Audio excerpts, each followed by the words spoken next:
with the summer slowly winding down, it suddenly occurred to me, I've been able to successfully cut down to my leanest physiques over the past 3 summers.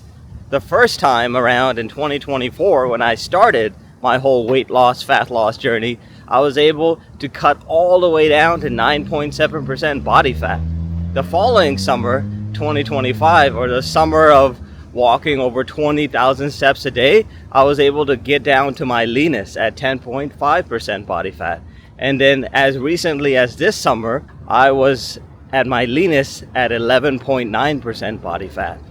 But I wasn't able to successfully hang on to the majority of my muscle mass or even eliminate and permanently keep that belly fat off until I adopted this walking routine, which I follow to this day every single morning. And in fact, as a special treat to all of you, I'm going to share exactly what I do every single morning to burn belly fat on demand.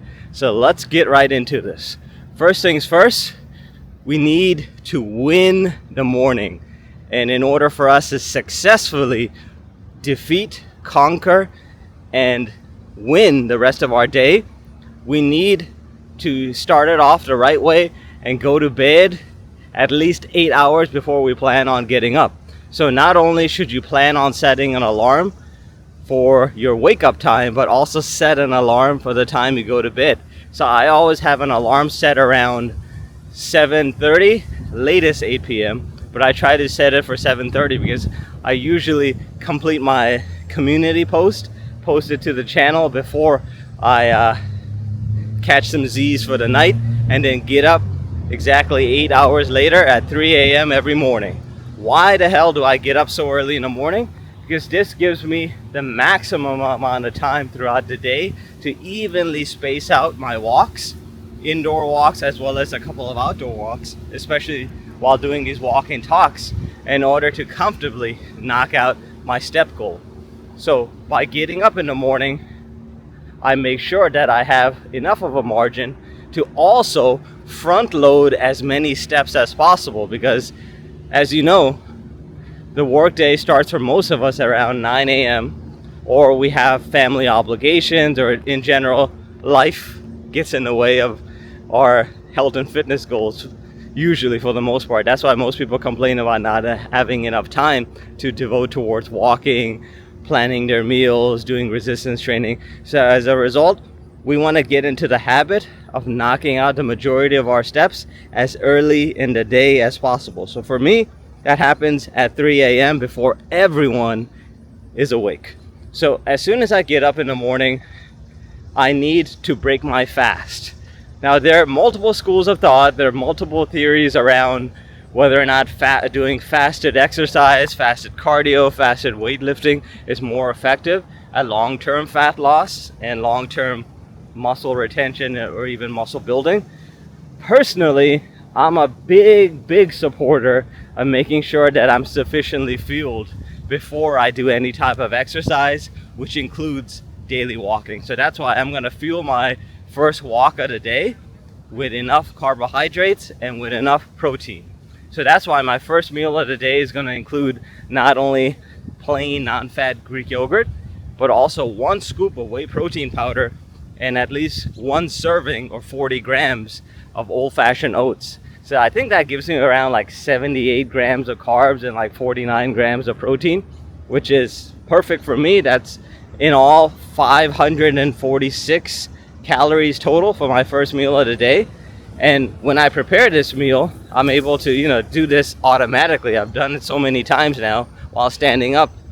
And then once I've prepared this meal, I'm going to go ahead and gobble this meal up while I'm walking around and pacing my living room. So this is going to be this is going to be essentially my 30-minute walk to start the day. So I'm going to spend probably like 15 minutes to actually gobble up my meal. So again, eating and walking simultaneously. And then once I've done that, I'm going to actually do some immersive language learning. So for me, I'm passionate about learning new languages. Right now, I'm in the process of becoming more proficient at Brazilian Portuguese, because one of my goals within the next couple of years is to essentially retire early and retire to a paradise like Brazil. In fact, I'll be in Brazil 2 weeks from today. I'll be going back again for the 4th time in the past 3 years.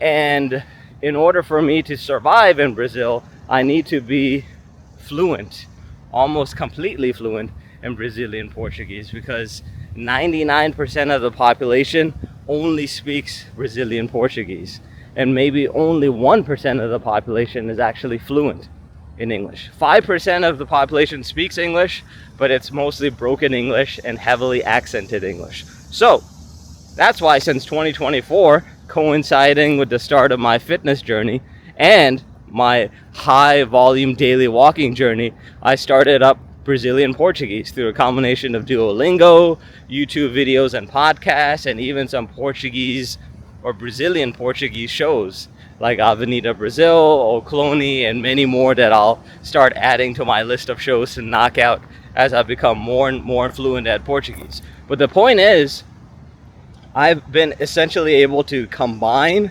my language learning with my walks, namely my first walk of the day, which is my first 30-minute walk to start off my day. So 15 minutes is spent walking around and eating, and then the next 15 minutes is going to be spent doing some immersive language learning. I'm going to immediately follow that up with at least 40 to 45 more minutes of active language learning. So the immersive language learning is mostly passive. I'm training my ear. I'm training my ear to recognize certain sotaques, or certain accents, certain pronunciations in Brazilian Portuguese. And then I'm actively practicing grammar, speech, punctuation, conversation through super Duolingo for 40 minutes. So 45 minutes roughly it takes me. So by the time I'm done with that active Brazilian Portuguese lesson, I'm already at around 8,000 steps. So as you can see, I've been able to successfully front load the at least 8,000 steps very early in the day. So by the time I get done with that lesson, it's probably around 5:30 a.m. at the latest, and that's when I'm going to go ahead to get a shower and get ready to tackle the rest of my day. So 8,000 steps, take a shower, then I gotta get dressed, take my doggies outside, give them their breakfast, take them outside for their morning walk. So between all of that, that's going to give me another 1,500 to 2,000 steps. So realistically, I am consistently now able to knock out 10,000 steps. So that's basically 1/3 of my daily walking goal. I'm able to knock that out before my second meal of the day. So on a day like today, which is my rest day, that meal is my meal number 2, or essentially, I don't know if I want to call it breakfast. Technically, the meal that you eat first thing in the morning to break your fast is your breakfast. So this would be meal number 2. But on days like tomorrow, for instance, my resistance training day, when I go into the gym to do a total body workout, this meal will essentially serve as my post-workout meal. So my post-workout meal nowadays, these days I'm on 2,300 calories. I'm trying to continue my cut after taking a brief maintenance calorie break. Now I'm continuing the cut. I'm trying to get down below 12% body fat. And definitely I'm not in any hurry, but if I can get as close to 12% body fat as possible before I jet off for Brazil in a couple of weeks, I would be very happy. But even so, I think I'll still be within striking distance of 12% body fat, as long as I stick to 2,300 calories and continue my 33,000 step a day streak. But anyway, coming back to this meal number 2, or my post-workout meal, is going to be 6 eggs that'll be scrambled up with 1 serving of pink salmon, and then it's going to be I think I'm going with 1/4 of a sweet potato, 1/4 pound, so 0.25 pounds of sweet potato with roughly 1 serving of mixed vegetables. That is going to comprise my post-workout meal, or meal number 2. Gobble that up while, you guess it, while I'm walking around. And more than likely, I'm going to finish up that, immersive language learning lesson that I started way back at 3 a.m. So it's going to be usually that show or that podcast that I started the day off by listening. So that is how I'm able to front load as many steps as possible. In fact, by the time I get done with that second meal of the day, I'm easily over 13,000 steps. In fact, right now, let's do a step check at the moment. So currently I am at 13,000 steps right on the dot. So technically 12,938, and my goal is to get to 17,000 steps before I start lunch, which I typically take during midday. So why do I organize my day according to my step count? Because I have a rather large daily walking goal, and for any of you, regardless of where you are in your walking journey today, maybe you're 10,000 step a day walkers, maybe you're 20,000 step a day walkers, you want to get into the practice of taking a main step goal, your daily walking goal, and breaking it up into chunks that you space throughout your day. So I basically have my main step goal, which is 33,000 steps a day, and I have broken that down into 4 distinct chunks. So 8,000 in the morning, then 17,000 by midday, 25,000 before dinner, and then 31,000 roughly by the time I take my doggies out for their post-dinner walk. And then by the time I start to wrap up my day and knock out my community post for the day, I should be above 33,000 steps. So now let's talk about how this walking routine is very successful at muscle retention, number one, and then number two, how is it successful at burning belly fat and keeping it off altogether. So let's talk about muscle retention. Walking is an example of low intensity steady state cardio. So walking is a type of cardio that is not going to get you into even zone 2 cardio. So it's not going to get your heart rate above 125 beats per minute. So as a result of it not spiking your heart rate, it will also not significantly increase your stress hormone, aka cortisol. So if it doesn't increase your cortisol levels, it is not going to cause acute injury in your body. Namely, it's not going to lead to you losing muscles. It's also an activity that as long as you space throughout your day, you're not going to be losing very many calories due to carrying out walking. So that's why when people talk about losing a ton of calories from walking, that's actually not very accurate, because you can't compare walking to other forms of cardio that are higher in intensity, like running, like swimming, like sprinting, etc. As a result, walking, low intensity as it is not going to spike your cortisol. It's not going to cause you to burn a lot of calories, so you're going to end up actually burning more fat than muscle, especially during a calorie deficit. So if you're already eating below maintenance calories, you're in a calorie deficit, so you want to hold on to as much muscle as possible.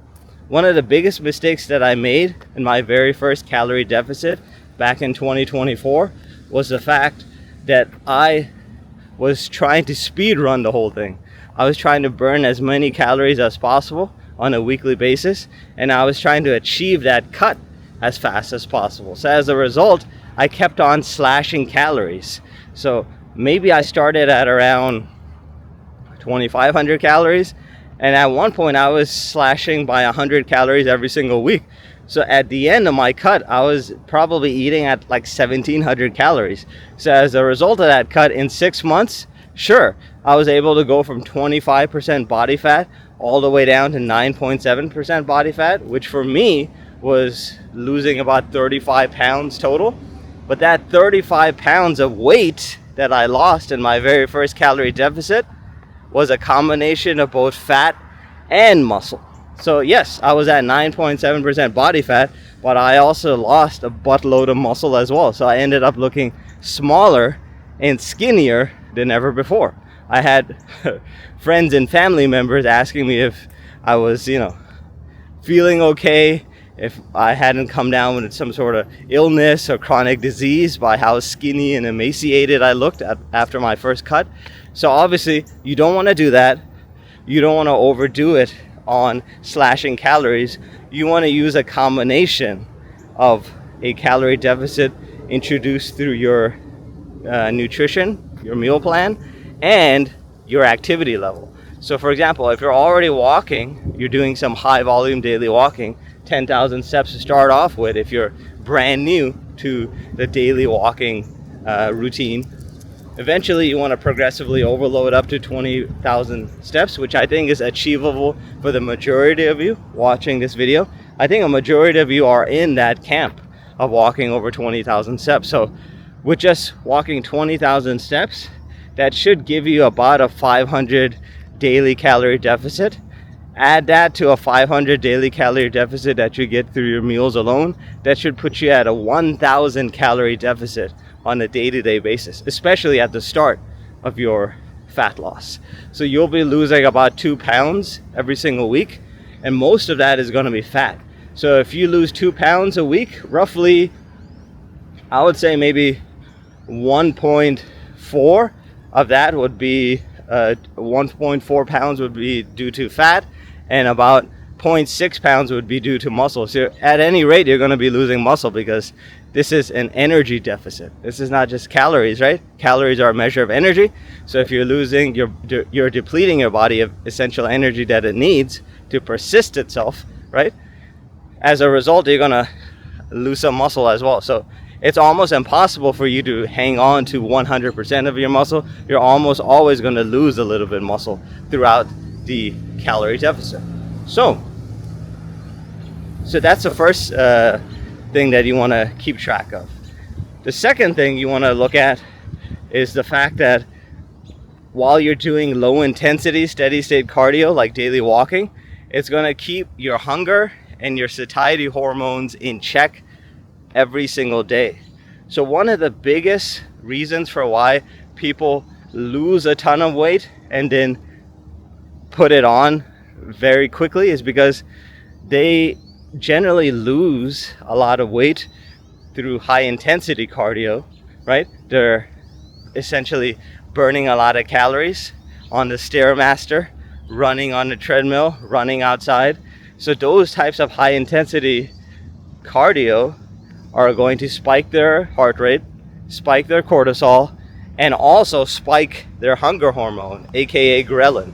So when ghrelin gets spiked, they're going to be prone to binge eating. So even if they're able to achieve their desired body mass composition, maybe their goal is to hit 12% body fat and they're able to accomplish that in 5 to 6 months, because of a chronically elevated cortisol level, because of a chronically elevated ghrelin or hunger hormone, as a result, those food cravings are gonna come rushing back to them.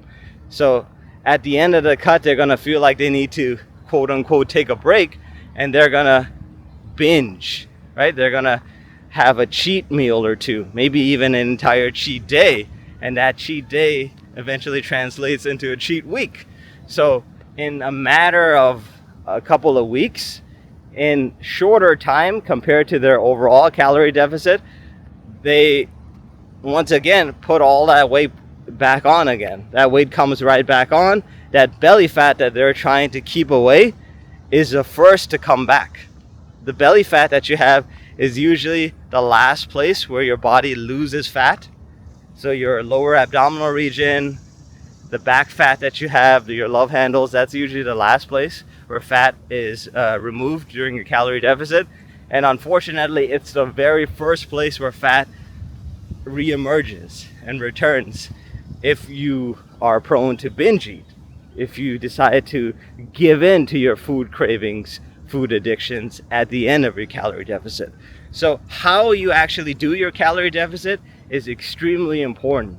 That's why I always advocate low intensity steady state cardio or daily walking over high intensity steady state cardio, because I want to make sure that I'm not giving in to those food cravings, that food addiction, that food noise again at the end of my calorie deficit. Because chances are, as you cut calories, you're probably cutting carbohydrates. So when you cut carbohydrates, you're gonna feel hungry, right? You're gonna feel some hunger pains. But in general, if you're progressively overloading on your activity level, on your step count throughout your calorie deficit, you're gonna keep that ghrelin level, that hunger hormone level, near steady or almost unchanging. So as a result, you're gonna be less likely to binge once you reach your ideal body fat percentage.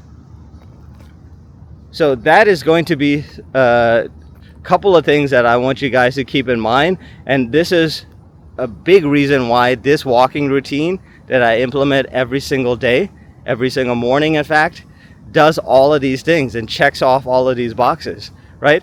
I'm able to front load as many steps as possible in the morning. I'm able to even get some steps in when I'm in the gym. Instead of jumping on the Stairmaster or the treadmill or doing any of that high intensity cardio, the only cardio that I do in the gym is walking around each set, or walking around the machines that I use to carry out my total body workout. And that easily gets me anywhere from 2,500 to 3,000 steps in one 60-minute total body workout session. So no need for me to burn extra calories to high intensity cardio. I'm going to focus my total body workout session primarily on building as much muscle as possible, because the more muscle I have, the higher my metabolic rate is going to get, even during my calorie deficit. And if I have higher metabolism, it's going to make it that much easier for me to lose fat over losing muscle. So this walking routine at the end of the day is going to allow me to hang on to as much muscle mass as possible, so I stay lean and don't look like a skeleton on Halloween. Number two, it's going to keep my hunger and satiety hormones, satiety being of course leptin. So leptin and ghrelin are both going to be in check. And then ultimately, this is going to allow me to progressively overload on my step count month after month, year after year. Notice I started my fat loss journey at 20,000 steps every single day. I bumped it up to 25,000 steps every single day. And now, if you've been following my community posts since the start of this channel, you can see that I'm consistently, progressively overloading from 32K steps to 33K steps. And in fact, for the past month, even for the past week, the past week, I've been consistently averaging over 35K steps every single day. And in fact, if you made it this far in this video, I'm going to share a little secret with you guys. I'm planning on doing a very special challenge before I jet off to Brazil in a couple of weeks. And this will be reaching my very personal record, the highest amount of steps I've ever achieved since starting my fitness journey. 60K steps. I'm planning on doing a 60K challenge video. Of course, I've seen a bunch of 100,000 step challenges, and that's, on the horizon. That's one of the videos that I have planned, more than likely after I come back from Brazil. But 60,000 steps is a milestone that I want to hit before I'm in a plane for Brazil in a couple of weeks from now. So this is all about my never-ending goal to continuously improve myself, my health and fitness, and progressively overload my step goal over time. So let me know your thoughts in the comments below, and until next time, just walk, baby.